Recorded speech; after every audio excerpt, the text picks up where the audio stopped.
Hey guys, it's me, Crazy Auto Chris here at Junge Automotive in Hiawatha, Iowa, and here behind me I have a brand new Mazda.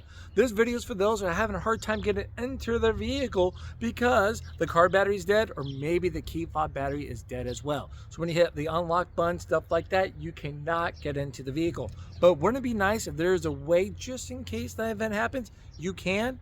Well, you can, and I'm going to show you how to do that right now. So let's get going.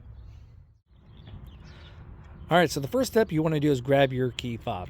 Now you're going to notice there's two sides on your key fob, one with a Mazda logo and one without. So that's going to be important because the one without is where it's going to open up at. Okay, so now we know where it's going to open up at. Now on the top of your key fob, you're going to notice there's a little lever right here.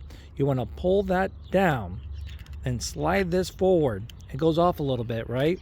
Then it opens right up to a key right here. So taking this key out is going to be super duper easy. You simply just pull it out right there just like that. I'm going to show you where this goes, okay? So let's get going. All right, so we got the key here. We're over on the driver's side door. You're going to notice there's a keyhole right here, okay?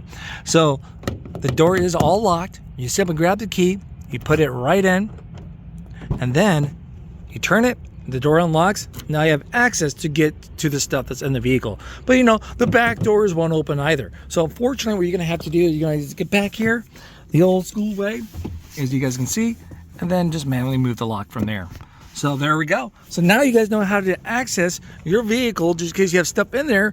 If the key fob battery's dead or the car battery's dead, you have a way to get your stuff from there, okay? Well, thanks again, guys, for watching. We'll see you at the next video. Bye-bye.